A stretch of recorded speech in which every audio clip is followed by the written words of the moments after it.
Governor house پہنچ گئے تھے، اور یہ محمد بن عشاذ جو تھا اس نے امان لی تھی کہ آپ کے لیے امان ہے۔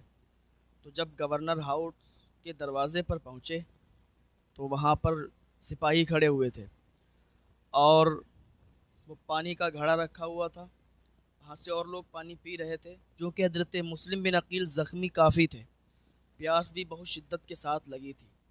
تو حضرت مسلم بن عقیل نے فرمایا کہ مجھے تھوڑا پانی دے دیجئے، پیاس بہت شدت کے ساتھ لگی ہے۔ تو ایک ظالم آگے بڑھا اور کہا آپ کے لیے پانی نہیں ہے، آپ کو پانی نہیں ملے گا۔ تو ایک محب اہل بیت تھے، تو وہ آگے بڑھے اور اپنے غلام سے کہنے لگے کہ مسلم بن عقیل کو ایک پیالہ پانی دے دو، پانی کے لیے منع نہیں کیا جاتا ہے۔ تو اس غلام نے مسلم بن عقیل کو پانی دیا۔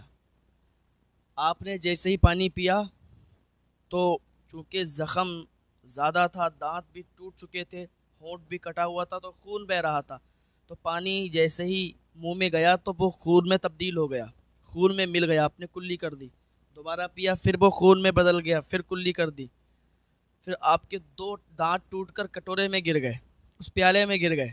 حضرت مسلم بن عقیل نے فرمایا کہ شاید یہ پانی میرے نصیب میں نہیں ہے، اب یہ پانی میں نہیں پی سکتا۔ تو اب محمد بن عشاذ اندر گیا، اور جانے کے بعد ابن زیاد سے اجازت چاہی کہ مسلم بن عقیل کو لے آئے ہیں، اور ہم نے ان کے لیے یہ بھی کہہ دیا ہے کہ آپ کے لیے امان ہے۔ تو ابن زیاد بہت آگ بگولا ہو گیا، غصہ ہو گیا کہ امان تم نے کیوں لے لی، ہم نے تمہیں کیوں بھیجا تھا؟ ہم نے تمہیں اس لیے بھیجا تھا کہ تم مسلم بن عقیل کو یہاں گرفتار کر کے لاؤ، امان کے لیے نہیں بھیجا تھا کہ تم امان دے کے آئے ہو، بھیجو ان کو اندر جا کے۔ اب وہ کچھ بھی نہیں بول پایا، مسلم بن عقیل کو اس نے کہا کہ چلیے اندر۔ حضرت مسلم بن عقیل اندر آئے، ابن زیاد کا سامنا ہوا، تو چونکہ جیسے ہی لوگ ابن زیاد کے سامنے جاتے تو اسے سلام کرتے، مسلم بن عقیل نے سلام نہیں کیا۔ تو ایک کہنے لگا کہ آپ نے ابن زیاد کو سلام کیوں نہیں کیا؟ حضرت مسلم بن عقیل کہنے لگے، آپ فرمانے لگے کہ سلام اس لیے نہیں کیا، اگر یہ میرے قتل کا خواہاں ہے، اگر یہ چاہتا ہے میرا قتل کر دے تو میں اس کو سلام نہیں کروں گا، اگر یہ مجھے قتل کرنا نہیں چاہتا ہے، اس کا ارادہ میرے قتل کا نہیں ہے، تو پھر اس پر کافی سلام ہو۔ بات چلنے لگی، حضرت مسلم بن عقیل اور ابن زیاد کا آمنا سامنا گورنر ہاؤس میں۔ حضرت مسلم بن عقیل کھڑے ہیں، تنے تنہا ہیں۔ حضرت مسلم بن عقیل محمد بن عشاذ کی طرف دیکھتے ہیں اور کہتے ہیں تو کہتا تھا کہ آپ کے لیے امان ہے۔ اب وہ کچھ بھی نہیں بول پا رہا تھا۔ ابن زیاد نے کہا کہ آخر تم نے یہ نظام درہم برہم کیوں کر دیا کہ یہاں کا، آپ کے آنے سے ہی یہاں کا نظام درہم برہم ہو گیا ہے۔ مسلم بن عقیل نے فرمایا کہ میرے آنے سے یہاں نظام درہم برہم نہیں ہوا ہے، کیونکہ مجھے تو بلایا گیا تھا، مہمانی کے طور پر ہم آئے تھے، ہمارے آنے سے کب نظام درہم برہم ہونے لگا؟ نظام درہم برہم تو نے کیا ہے، تو نے آ کے بے گناہوں کو قتل کیا ہے، بے گناہوں کو سزائیں دی ہیں، ان کو ڈرایا دھمکایا ہے، اور آج دیکھ ہم پر بھی تو نے وار کیا، اور میرے جان کا تو دشمن بنا ہوا ہے، مجھے قتل کرنا چاہتا ہے۔ تو نظام درہم برہم میں نے کیا ہے، یہ نظام درہم برہم تو نے کیا ہے؟ حضرت مسلم بن عقیل نے نگاہ دوڑائی تو قریش سے ایک شخص تھا وہاں پر۔ حضرت مسلم بن عقیل نے فرمایا کہ ٹھیک ہے ابن زیاد، اگر تو مجھے قتل کرنا چاہتا ہے تو کر دینا، لیکن مجھے تھوڑی سی اس سے بات کرنا ہے، اور میں اپنی یہ بات کو پوشیدہ رکھوں گا، اس سے اکیلے میں مجھے کچھ بات کرنا ہے۔ ابن زیاد نے کہا ٹھیک ہے، اگر تو بات کرنا چاہتے ہو تو کر لو۔ مسلم بن عقیل نے اسے بلایا اور تھوڑی دور پر لے گئے، اس سے کہنے لگے کہ دیکھو میری 3 باتیں ہیں، ان کو پوری کر دینا، آپ قریش سے ہیں، مجھے یقین ہے کہ آپ پوری کر دیں گے۔ اس نے کہا، اب وہ بھی ابن زیاد کا کتا ہی تھا، اس نے کہا بتاؤ کیا بات ہے؟ کہا میری بات یہ ہے، پہلی بات تو یہ ہے کہ میرے کچھ پیسے ہیں، وہ مجھے فلاں انسان کو یہاں دینے ہیں، وہ آپ دے دینا، تقریباً 700 درہم یا کچھ کم یا زائد وہ درہم تھے۔ کہا ٹھیک ہے، اور بتاؤ؟ کہا دوسری بات تو یہ ہے کہ جب مجھے قتل کر دیا جائے تو مجھے دفن کر دینا، میری لاش کو دفن کر دینا۔ کہا ٹھیک ہے، اور کیا ہے؟ کہا تیسری میری بات یہ ہے کہ میرے بھائی حسین اپنے پریوار کے ساتھ آ رہے ہیں، ان کو نہیں پتا کہ یہاں کیا ماحول ہے، ان کو نہیں پتا کہ یہاں پر کیا واقعہ میرے ساتھ پیش آیا ہے، تو تم ایسا کرنا کہ میرے بھائی حسین کو خط لکھ دینا اور ان سے کہنا کہ وہ واپس چلے جائیں، یہ 3 میری باتیں پوری کر دینا۔ اس نے کہا ٹھیک ہے، اور وہ ابن زیاد کا کتا وہاں پر یہ باتیں سن رہا تھا، اور آ کے اس نے ابن زیاد کے سامنے اور سب کے سامنے یہ باتیں ان کی ظاہر کر دیں، اور ہنسنے لگے یہ لوگ کہ دیکھو دیکھو یہ اکیلے میں لے جا کے یہ باتیں کہنا چاہتا تھا، اس نے یہ باتیں کہیں۔ مسلم بن عقیل کھڑے ہوئے ہیں۔ اب ابن زیاد کی اور مسلم بن عقیل کی آپس میں باتیں ہوئیں۔ ابن زیاد آگ بگولا ہوا، غصہ ہوا، اور ابن زیاد نے کہا کہ اب تمہارے مرنے کا ٹائم آ گیا ہے، اب تمہیں قتل کروایا جائے گا۔ اپنے کتے کو اس نے حکم دیا، اپنے غلام کو بلایا اور جلاد سے کہا کہ جاؤ چھت کے اوپر لے جاؤ اور ان کے سر کو تن سے جدا کر دو، سر کو دھڑ کے ساتھ نیچے پھینک دو تاکہ ان کی ہڈیاں چور چور ہو جائیں۔ اللہ اکبر۔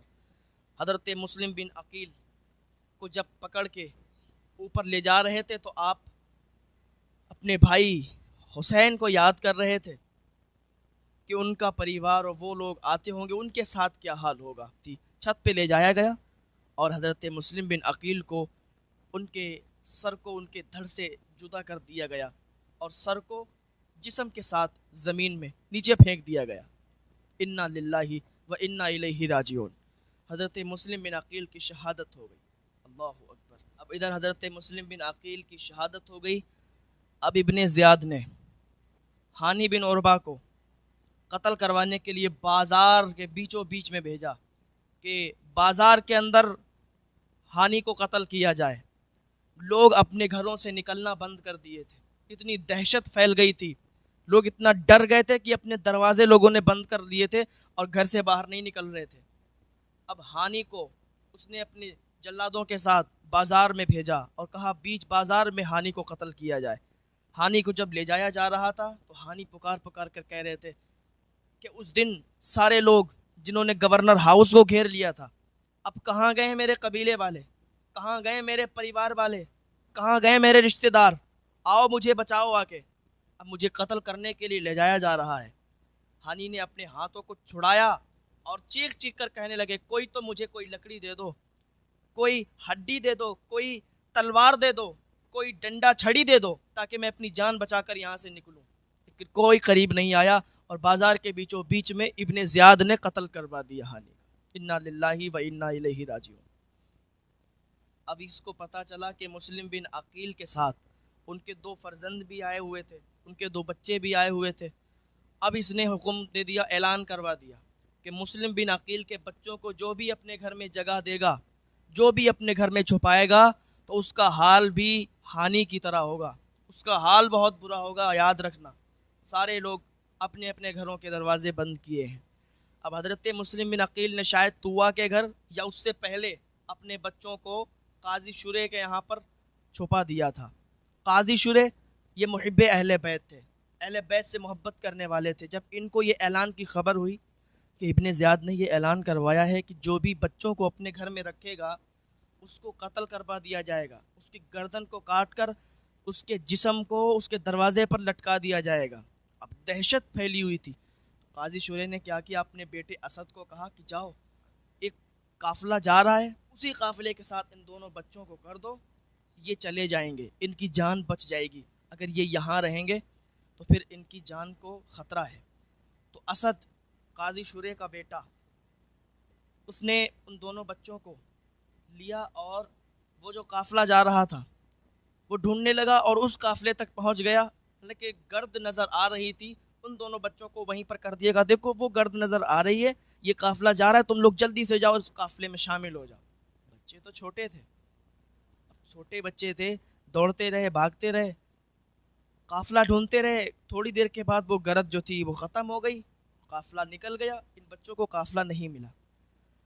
جب قافلہ چلا گیا تو دونوں گلے میں ہاتھ ڈال کر رونے لگے، ایک دوسرے سے کہنے لگے بھائی اب ہماری جان نہیں بچ پائے گی، اب ہم مار دیے جائیں گے، اب ہم قتل کر دیے جائیں گے، بابا کو تو قتل کر دیا ان لوگوں نے، اب ہم کو بھی قتل کر دیں گے، ہم کو بھی مار دیں گے۔ حضرت مسلم بن عقیل کو یاد کر کر کے یہ بچے رو رہے تھے، باہوں میں باہیں ڈال کر یہ تڑپ رہے تھے، اور وہیں پر یہ ایک پیڑ تھا، اس میں اندر تھوڑی سی جگہ تھی، کھوکھلا تھا، اسی کے اندر یہ دونوں بچے چھپ گئے، سسکیاں لے لے کر رو رہے تھے۔